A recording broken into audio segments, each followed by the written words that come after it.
ngabe uzwile ngomprofeti iyo dote yashintsha izizwe ngempatho yakhe ngabe usuzwile ngoRasulullah iyo wayeyintandane wayebekezela umusa wakhe wangapheli iyo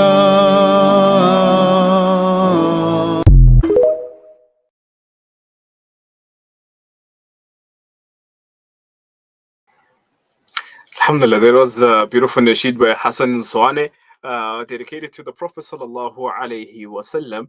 For more information, you can contact Hassan Swane at hassanswane@gmail.com. Inshallah, he's currently busy with the tour on his new nasheed that he's busy with that bring along brother Sadiq Jaile, Al Hafid, Tariq Owais Malenga, and Qari. Abdul Malik Rajab also, who are among the people that he's alhamdulillah doing the tour with. So for more information, you can contact him on hassanswane@gmail.com. And that is one of the other points where I proudly say, being a South African Muslim, is that the love and the flavor that we have in the rhythm of beautiful nasheeds that come from beautiful singers, mashallah, tabarakallah. Anyhow, so in the last segment of the night, we are looking at the Moosa Islamic Center, not a stranger to our screens, and not the first time obviously with us, but alhamdulillah, they are preparing for the Jalsa of the year. So joining me on discussing this further is Hafiz Moosa, who's the main founder, director, and the imam at the center itself, and also a teacher at the maktab. Assalamu alaikum wa rahmatullahi wa barakatuh, Hafiz Sab, and welcome to the show. Wa alaikum salam wa rahmatullahi wa barakatuh. Jazakallah khair, Hafisa, for being with us tonight. It's really an honor of always having people who are working in the field for the sake of Allah subhanahu wa ta'ala and doing such amazing and tremendous work. Hafisa, inshallah, I love to always refresh people's minds and memory. If you can take us back into a small summary of what is the Moosa Islamic Center and how did it come about, inshallah. Bismillahirrahmanirrahim. Bi'idhnillahi ta'ala. Moosa Islamic Center is based in a place called the Waterworks, 2 minutes away from Lens. Alhamdulillah, our center started on 2020, before Ramadan. That's when we started.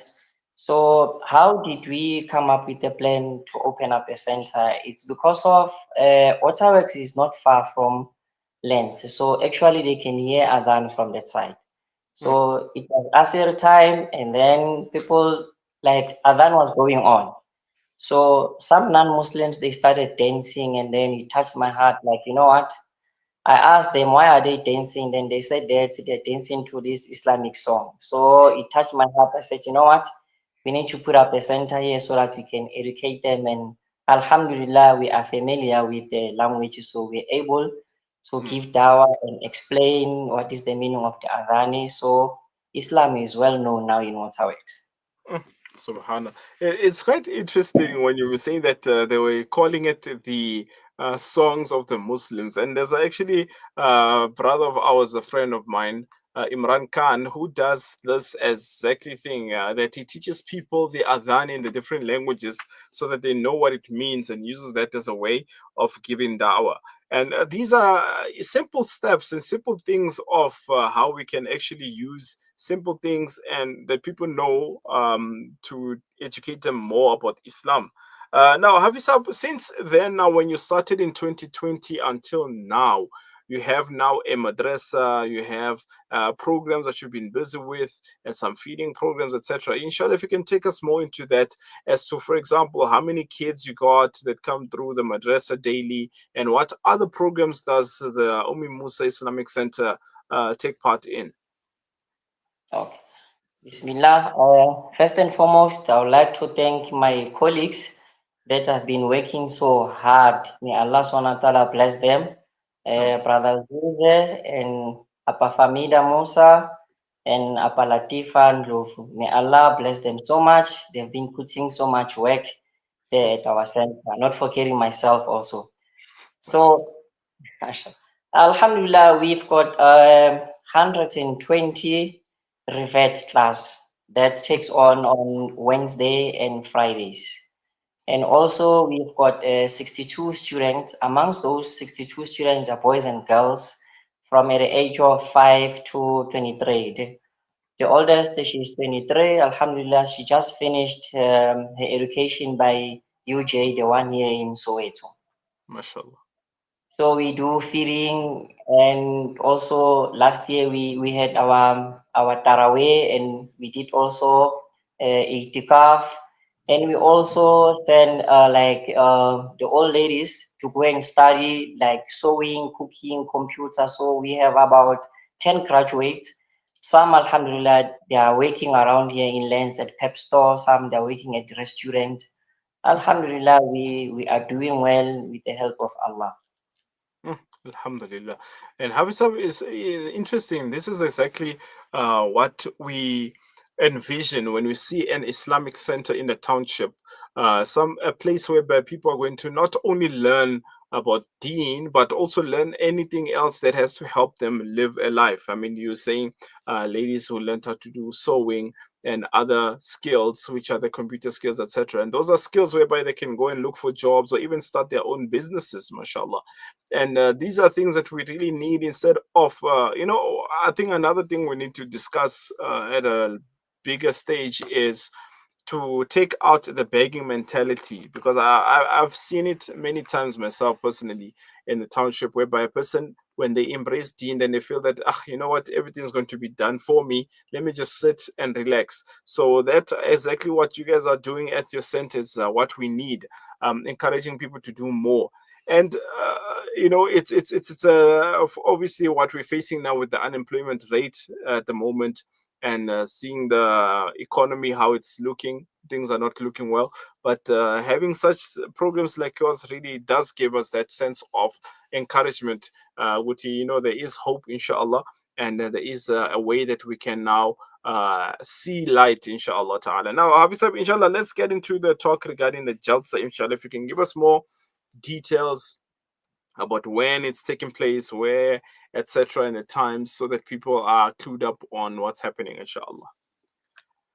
Okay, Bismillah. Our Jalsa, inshallah, we're planning to do it on the first week of December. Alhamdulillah, we are still trying to raise some funds so that it can be achievable. So, a Jalsa, it's something which is very important for a student. I remember also myself when I used to be a student.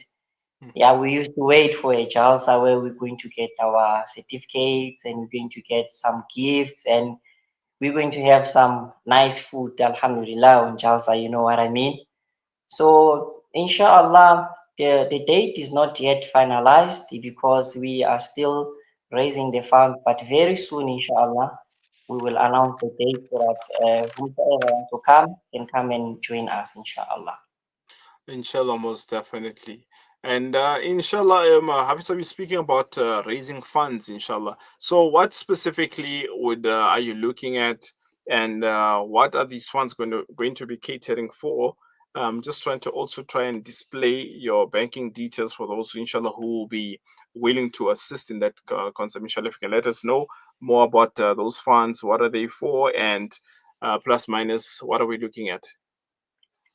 Okay, Bismillah. Here we've got three categories, which the small kids, and we've got adults, and we've got our girls also. So basically, our budget for our center is 6,000, which covers the party packs for the kids, the food for a day, and also the gifts for everyone, inshallah. Yeah, that's all, inshallah. Mm, Inshallah. May Allah subhanahu wa ta'ala make it easy. And bring up anyone who's willing to come through, inshallah, for this. Many times people like to ask that why having jalsas, what's the point? But you said it yourself, Hafizab, that this is the one day that learners are really looking forward to, whereby they get to celebrate the whole year of working and coming to madrasa, and they get to spend this as a beautiful day. And also, it's a beautiful thing that you're doing it in December, because we know that in the township, also in the December, for us who grew up in the township, it's a time of festivities, and we see other kids wearing nice clothes, enjoying themselves, and we are just looking at them with sad faces. But at least you are allowing the young kids, also even the teenagers, they also want to enjoy themselves, to have a day whereby they feel that they're special, mashallah. We make dua that Allah subhanahu wa ta'ala makes it possible, and makes it easy for the Moosa Islamic Center to grow further, and bring about more happiness and more glad tidings. Amazing work that you are doing, Hafizab. Really props to yourself and the team. You have an amazing team, mashallah. And may Allah subhanahu wa ta'ala really grant you success in all the works, inshallah. Before you go, Hafizab, inshallah, in the last 3 minutes, if you have any last points for us, inshallah ta'ala, to take home. Bismillah ar-Rahman ar-Rahim. I would say that it's not easy, but we're doing it for the sake of Allah, and we're doing it with a love. Let me share a story. Last year, our Jalsa, we didn't do it in closed door like the normal one, that where you go and hire a hall and everything, because some of our students, they came to us, say, Sheikh, some of us, we haven't had burger, and we haven't been in a mall of Africa. We see it on TV and something like that. Can you please, for our Jalsa, take us there so that we can experience what is it like to be in a mall? And remember that Mall of Africa is not just in a mall, it's the biggest mall in Africa. So Alhamdulillah, we did for the small boys and the adults at home, but then we took the big girls to Mall of Africa so that they can have that experience of being in a mall, and then they can have experience of eating in a mall, like out and having a burger. Because normally when it's Jalsa, we have biryani, and remember that we have biryani on Fridays, on Juma, and on Eid. But that day, last year, subhanallah, it was way, you could see the smiles on their face. When they came back, they told their parents, mommy and dad, where we are. Alhamdulillah. So it was fantastic. It was really fantastic, because we did something that someone had never done for them before. Subhanallah. Habisab, it's quite interesting when you're saying such things, because to someone else out there, they say, ah, man, eating a burger is nothing big, it's something small. But they don't understand that when you grow up in such an environment where it's one is that it's an impoverished background, and two is that you're not allowed, or you're not afforded those luxuries. What we see as a simple meal, it's a luxury for other people, subhanallah. And so it's quite intriguing what you're saying, and it really brings back a lot of thoughts in our heads to say that, what, we need to be grateful for what we have. And if we can, and when we are able to, we need to share with others, inshallah, so that they can also feel that sense of, what, life is not all that doom and everything is going to perish, but inshallah there can still be some sense of enjoyment, obviously on a good accord, inshallah. Jazakumullah khairah, Hafiz. It's always a pleasure speaking to you, and we really wish that the more projects get to happen with the Moosa Islamic Center, and also many people get to join such a beautiful venture that you've started. Subhanallah, only 5 years, but what you've done, it's really enormous and great. And we really make dua, inshallah, that all works well, inshallah ta'ala. Ameen. All right, jazakumullah khairan for your time, Hafiz. Assalamu alaikum wa rahmatullah. Wa alaikum salam wa rahmatullahi wa barakatuh. Alhamdulillah. So that actually brings us to the end of our program for tonight. And Alhamdulillah, Before I go, I just want to play this last nasheed, inshallah ta'ala, just to inspire us in understanding when you're talking about the importance of having that Islamic identity, which is infused with our understanding in our lives, more specifically for local indigenous South Africans. It's very important whereby you are able to express yourself. One of the points that Hafiz Moosa mentioned about how it became easy to give dawah is because they were able to speak to people in the home language, which is Sesotho, and most of the parts of Johannesburg is Zulu also. So if you are able to connect with people on that level of explaining Islam with local languages, it makes a big difference. And we need to now be at the point whereby we understand that Islam is not restricted to one culture or one race or one language. Even though most majority of the teachings of Islam are in the Arabic language, but it does not negate us in expressing ourselves in our own home languages. And one of the other points which we always raise when it comes to dealing with reverts is the issue of changing people's names, which many times people ask, what is your Islamic name? By the way, there's no such thing as an Islamic name. It's just a name in the Arabic language. If you look at some of the Sahaba, anhum, their names were not in Arabic. For example, Salman al-Farisi, he was a Persian. His name Salman was not Arabic, it was actually Persian. And we have a lot of names today which are in Persian and which are seen as to be acceptable. But the moment a person comes saying, my name is Tsepo, then we look at them like, they are some person who's not supposed to be in that place or space. But these are names which have beautiful meaning. Tsepo, the name Tsepo itself means trust. Or it can also be translated as meaning hope and has a good connotation. So we need to make it easy for people to express themselves in deen. And obviously there are boundaries that we cannot cross, but alhamdulillah, as long as everything is in the bounds of deen and sharia, alhamdulillah, and that can raise our awareness of our deen and also make us feel confident so that we can be able to express ourselves and give dawah to others, inshallah. So I'm playing the last clip, inshallah. It's just a nasheed of the 4 people that I mentioned before, Brother Hassan Swane, Al-Hafid Tariq Ismailinga, Qari Abdul Malik Rajab, and Brother Sadiq Chaili, inshallah. This is one of their beautiful nasheeds, inshallah ta'ala. For those who want more information, again, I said, you can contact Brother Hassan Swane on hassanswane@gmail.com, inshallah ta'ala, for more information about their tours and more information about how to get their nasheeds, inshallah ta'ala. Until we meet again, it's a beautiful Thursday evening. Just a reminder to read the durood upon the greatest of mankind, salawatullahi wa salamuhu alayhi. Read your Surah Al-Kahf and don't rest. Please, let's make a lot of dua for brothers and sisters in Palestine, Sudan, Congo, Kashmir, Myanmar, and other places in Syria as well, inshallah ta'ala. May Allah subhanahu wa ta'ala make it easy, and may Allah subhanahu wa ta'ala keep you healthy and well with your family. I say assalamu alaikum wa rahmatullahi wa barakatuh. أنت السلام ومنك السلام يا ذا الجلال والإكرام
Ngabe uzwile ngomprofeti